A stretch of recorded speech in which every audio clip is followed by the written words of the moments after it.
मुद्रा खोज का सफर जारी है।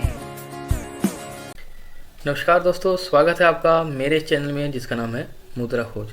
अगर आप भी मुद्रा की खोज में हैं तो आप जुड़ सकते हैं हमारे साथ। यहाँ पे आपको मिलेंगे वैल्यूएबल कंटेंट जिससे आपको मुद्रा की खोज करने में और मुद्रा को सेव करने में बहुत हेल्प मिलेगी। तो दोस्तों आइए आज के टॉपिक पे चलते हैं। आज का टॉपिक है म्यूचुअल फंड की हिस्ट्री। म्यूचुअल फंड कैसे हिंदुस्तान में आए और म्यूचुअल फंड कब स्टार्ट हुए हिंदुस्तान में और कैसे इन्होंने धीरे धीरे ग्रोथ करी। म्यूचुअल फंड से पहले कहाँ लोग अपना पैसा सेव करना पसंद करते थे या कौन सा पहला म्यूचुअल फंड था, जानेंगे पूरी डिटेल में। उसके बाद जानेंगे कौन से ऐसे म्यूचुअल फंड है जो आज की टाइम में या आज की डेट में या करंट टाइम में सबसे फेमस हैं, ज़्यादा पॉपुलर हैं और वो क्यों पॉपुलर हैं। और आगे जानेंगे कि आने वाले समय में कौन से म्यूचुअल फंड और ज़्यादा पॉपुलर हो सकते हैं आने वाले समय में। तो आइए शुरू करते हैं म्यूचुअल फंड की हिस्ट्री के साथ। अगर बात करेंगे सबसे पहला म्यूचुअल फंड कब आया था हिंदुस्तान में, तो वो 1963 में हिंदुस्तान में सबसे पहले म्यूचुअल फंड की स्टार्टिंग हुई थी। तो कौन सी कंपनी सबसे पहले म्यूचुअल फंड को लेके आई थी? यूटीआई। यूटीआई के नाम से एक कंपनी सबसे पहले हिंदुस्तान में म्यूचुअल फंड को लेकर आई थी, यूनिट ट्रस्ट ऑफ इंडिया, जो कि एक गवर्नमेंट बॉडी थी, यानी कि गवर्नमेंट की कंपनी थी। उससे पहले यूटीआई गवर्नमेंट सेक्टर के अंदर इंफॉर्मेशन टेक्नोलॉजी की सर्विस प्रोवाइड करती थी। ये इंडियन गवर्नमेंट द्वारा लाया गया था ताकि लोगों की फैसिलिटी के लिए लोग और ज़्यादा पैसा सेव कर पाएँ, क्योंकि ये दौर 1963 का था। तब लोग इतने एजुकेटेड नहीं थे, लिटरेसी रेशो भी बहुत कम था और लोग अवेयर नहीं थे। लेकिन as compare with the America बहुत कम था, लेकिन और कंट्रीज़ में चलन ऑलरेडी चल चुका था। लेकिन हमारे हिंदुस्तान में इसकी एक स्टार्टिंग थी 1963 में। तो धीरे धीरे धीरे कंपनी और डेवलप होती गई, यूटीआई और अपने फंड्स लाता रहा मार्केट के अंदर, लेकिन लोगों के अंदर इतनी अवेयरनेस नहीं थी। लेकिन लोग फिर भी तब भी पैसा सेव करते थे कहीं ना कहीं, क्योंकि उनके पास और बहुत से ऐसे ऑप्शन थे जो कि आज के म्यूचुअल फंड के कंपैरिजन में ज़्यादा बेनिफिट देते थे एक इन्वेस्टर को। आइए उनके बारे में बात करते हैं।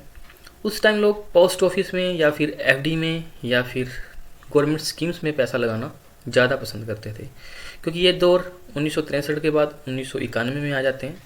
अगर बात करें उस दौर की, तब लोगों को इतनी समझ भी नहीं थी कि पैसा कहाँ इन्वेस्ट करना है।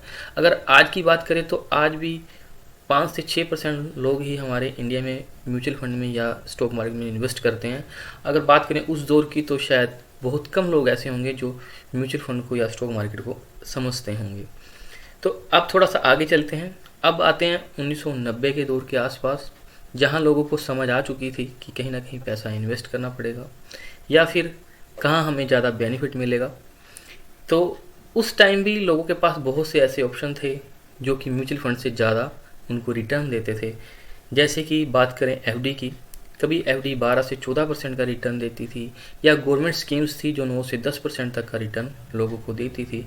इसलिए शायद लोग सोचते ही नहीं थे कि म्यूचुअल फंड जैसी भी कोई चीज़ होती है, या लोग अवेयर ही नहीं थे कि जैसे कि कोई म्यूचुअल फंड नाम का इन्वेस्टमेंट हमें करना चाहिए।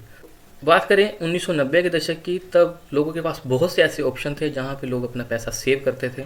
जैसे कि लोगों के पास एफडी ऑप्शन था। एफडी में उस टाइम 10 से 12% तक का रिटर्न मिलता था, और जो कि आज की डेट में ऑलमोस्ट 7 से 8% रह गया है। उसके अलावा पोस्ट ऑफिस की ऐसी बहुत सी स्कीम्स थी जहाँ लोग अपना पैसा इन्वेस्ट करना पसंद करते थे, और गवर्नमेंट सेक्टर की सर्विस स्कीम्स थी। ये बॉन्ड्स भी अवेलेबल थे जहाँ पे लोग अपना पैसा इन्वेस्ट करते थे। ज़्यादा इंटरेस्ट मिलने के कारण लोग सोचते ही नहीं थे कि इससे बढ़िया कोई ऑप्शन हो भी सकता है। तो जैसे जैसे समय बीतता गया, जैसे अब आते हैं 2010 के दशक में, जहाँ पे इन्फ्लेशन भी बढ़ चुका था और गवर्नमेंट सेक्टर्स की स्कीम्स के इंटरेस्ट रेट भी कम हो चुके थे, रेपो रेट भी बहुत बढ़ चुका था। एफडी भी जहाँ पे लोगों को पहले 5 साल में पैसा डबल करके देती थी, आज की डेट में वो 9 से 9.5 साल लगते हैं पैसे को डबल करने में। तो लोगों को धीरे धीरे समझ में आना शुरू हो गया कि अब इन स्कीम्स में हमारा इन्वेस्टमेंट जो है ज़्यादा ग्रो नहीं करेगा, हमें कुछ और इससे बेटर ऑप्शन चाहिए। तब स्टार्टिंग हुई म्यूचुअल फंड की तरफ। तब लोगों का रुझान धीरे धीरे म्यूचुअल फंड इंडस्ट्री की तरफ बढ़ने लगा। ये दशक हम बात कर रहे हैं 2010 के आसपास की। 2010 में जैसे ही लोगों ने सोचा कि हमारी ज़रूरतें जो हैं या जो हमारा इंटरेस्ट है, जो हमारे पैसे का रिटर्न है, अब इन स्कीम्स में आता दिखाई नहीं दे रहा, क्योंकि बैंक्स की सेविंग की बात करें तो बैंक की सेविंग का इंटरेस्ट भी बहुत कम हो गया है। जैसे आज की बात करें तो सिर्फ 4% के आसपास सेविंग में आपको इंटरेस्ट मिलता है। और स्कीम्स की भी बात करें, पहले के कंपेरिजन में जो इंटरेस्ट रेट है और रेट ऑलमोस्ट आधा रह गया है। धीरे धीरे लोग अवेयर होने लगे म्यूचुअल फंड के बारे में, तो ग्रेजुअली लोग कन्वर्ट होने लगे स्टॉक मार्केट की तरफ, म्यूचुअल फंड की तरफ अपना पैसा इन्वेस्ट करने के लिए। तो ये 2010 की शुरुआत थी, जहाँ से म्यूचुअल फंड इंडस्ट्री का असली ग्रोथ शुरू हुआ लोगों की अवेयरनेस के साथ। आ जाते हैं हम 2010 से 2020 के बीच में, जहाँ पे म्यूचुअल फंड की इंडस्ट्री को एक ऐसा एस्केलेशन मिला कि वो इतनी रफ्तार पकड़ी कि आज तक वो रफ्तार में ही चल रही है। कैसे? जो कि पहले म्यूचुअल फंड या स्टॉक में इन्वेस्ट करने के लिए लोगों को बहुत सी मैनुअल फॉर्मेलिटीज़ करनी पड़ती थी। आज की डेट में अगर आप किसी भी म्यूचुअल फंड में इन्वेस्ट करना चाहते हो तो डिजिटलाइजेशन ने बहुत हेल्प किया है, जो कि डॉक्यूमेंट बिल्कुल ऑलमोस्ट जीरो हो गए हैं। आप घर बैठे अपने स्मार्टफोन से किसी भी म्यूचुअल फंड में इन्वेस्ट कर सकते हो। अब बात करें म्यूचुअल फंड के बारे में, कौन कौन से म्यूचुअल फंड मार्केट में अवेलेबल हैं और कितने प्रकार के म्यूचुअल फंड अवेलेबल हैं। आज की डेट में इंडिया के अंदर 44 AMCs हैं और एक AMC के पास 200 से 300 म्यूचुअल फंड हैं, जिसमें एक्सिस की बात करें, चाहे वो यूटिया की बात करें या फिर हम DSP की बात करें या मोतीलाल ओसवाल की बात करें, सभी AMCs आगे ऑलमोस्ट 44 AMCs हैं और एक AMCs के पास 200 से 300 म्यूचुअल फंड हैं।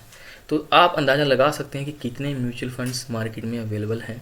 और बात करें म्यूचुअल फंड की कैटेगरी की, small cap mutual fund, large cap mutual fund, mid cap category के mutual fund, contra funds, hybrid funds, short term funds, ETF, ELSS, ETF, index fund, बहुत से ऐसे फंड्स हैं, फंड की कैटेगरीज हैं जो आज की डेट में मार्केट में जो अवेलेबल हैं। बात करें इंडिया की म्यूचुअल फंड के इन्वेस्टमेंट की रैंकिंग के बारे में, तो इंडिया का 12वां स्थान है ऑल ओवर वर्ल्ड में म्यूचुअल फंड में इन्वेस्ट करने का। तो बात करें स्टेट टॉप 5 स्टेट्स की कि कौन से टॉप 5 स्टेट्स ऐसे हैं कि जो म्यूचुअल फंड में पैसा सेव करते हैं। टॉप 5 स्टेट्स ऑफ इंडिया, तो पहला स्थान है महाराष्ट्र का, दूसरा स्थान है न्यू दिल्ली का, तीसरा कर्नाटका का, चौथा स्थान है गुजरात का और 5वां स्थान है वेस्ट बंगाल का। तो ये टॉप 5 स्टेट्स हैं जो सबसे ज़्यादा कंट्रीब्यूशन करते हैं म्यूचुअल फंड इंडस्ट्री में पैसा को सेव करने का, यानी कि यहाँ से सबसे ज़्यादा पैसा आता है म्यूचुअल फंड इंडस्ट्री में। अगर हम पिछले म्यूचुअल फंड की हिस्ट्री पे देखें, रिटर्न की हिस्ट्री पे देखें, तो ऐसे बहुत से ऐसे म्यूचुअल फंड हैं जो एक लंबे समय से, लंबी अवधि में मार्केट में अवेलेबल हैं। 10 साल, 20 साल और 25 साल से भी मार्केट में अवेलेबल हैं। हाँ, कई फंड्स का नाम चेंज हो गया, लेकिन फंड स्टिल एग्जिस्ट करते हैं मार्केट के अंदर। जैसे आपको SBI के ऐसे बहुत से ऐसे फंड मिल जाएंगे जो 10 साल, 20 साल पुराने म्यूचुअल फंड हैं। उन्होंने सबने, किसी ने 7% का रिटर्न दिया, किसी ने 8% का रिटर्न दिया, किसी ने 10% का रिटर्न दिया, किसी ने 12% का रिटर्न दिया और कई फंड्स ने तो 18% तक या 16% तक का रिटर्न भी दिया है। यानी कि अगर लंबी अवधि में किसी ने भी इसमें इन्वेस्ट किया होगा तो उसको 18% का रिटर्न मिला है, जो कि कंपाउंडिंग रिटर्न, जो कि ओवरऑल सभी गवर्नमेंट स्कीम्स को और ओवरऑल मार्केट को और ओवरऑल सारे इंडेक्स को शायद बीट कर रहा है एक लंबे समय में। तो दोस्तों, ये थी एक छोटी सी हिस्ट्री म्यूचुअल फंड इंडस्ट्री की, कैसे म्यूचुअल फंड की हिस्ट्री स्टार्ट हुई। अब बात करते हैं आज की डेट में कौन से ऐसे म्यूचुअल फंड पॉपुलर हैं और वो क्यों पॉपुलर है। म्यूचुअल फंड इंडस्ट्री में लास्ट ईयर 176 NFO आए हैं, जिन्होंने 1,08 करोड़ रुपए गेन करे हैं मार्केट में इस इंडस्ट्री में। आप समझ सकते हो 176 NFO एक साल के अंदर, जो कि हम अगर लास्ट ईयर से कंपेयर करें तो 84 NFO ज़्यादा रिलीज़ हुए हैं इस साल के अंदर, 2021 से 22 के अंदर। इससे आप अंदाज़ा लगा सकते हैं कि म्यूचुअल फंड इंडस्ट्री अब किस फेज़ में है और ये जो ग्रोथ चल रही है अभी ये कंटिन्यू रुकने वाली नहीं है, ये कंटिन्यू चलती रहेगी। हालांकि सेबी ने नए NFO पर बैन लगा रखा है 1 जुलाई तक कि कोई भी MMC अपना कोई भी NFOs नहीं रिलीज़ कर सकती 1 जुलाई तक, जब तक सेबी की परमिशन ना मिल जाए। तो फिर भी अभी 15 ऐसी स्कीम्स हैं जो कि मार्केट में वेट कर रही हैं, सेबी की एक्शन मिलते ही वो मार्केट में लॉन्च हो जाएंगी, लेकिन जब तक सेबी का ओके नहीं आ जाता तब तक वो मार्केट में रिलीज़ नहीं हो सकती। आइए अब देखते हैं कि 176 जो नए NFOs आए हैं उसमें से कौन सी कैटेगरी के NFOs या म्यूचुअल फंड सबसे ज़्यादा हैं। अगर बात करेंगे सबसे पहले इंडेक्स फंड की, तो 49 ऐसी स्कीम्स हैं आउट ऑफ 176 NFOs जो कि इंडेक्स फंड की हैं और इन्होंने 1,06,000 करोड़ रुपए जुटाया है मार्केट से। दूसरे नंबर पे कैटेगरी आती है ETF की, जिसके 34 NFOs हैं, यानी कि 34 म्यूचुअल फंड हैं जिन्होंने 76,000 करोड़ रुपए का फंड जुटाया है मार्केट के अंदर। तो यहाँ पे देखने वाली बात दोस्तों ये है कि हम जो समझ रहे हैं यहाँ से पॉइंट की इंडेक्स फंड या ETF फंड्स ज़्यादा पॉपुलर हैं मार्केट के अंदर, और वो क्यों हैं आइए अब वो समझते हैं। अगर हम इन दोनों को जोड़ दें तो 70 से 75 NFOs या 70 से 75 ऐसी स्कीम्स बनती हैं जो कि इंडेक्स फंड या ETF स्कीम्स हैं। जो कि ETFs का मतलब क्या होता है दोस्तों कि जो किसी ना किसी सेक्टर को रेप्लिकेट करता है, ETF वो फंड होते हैं।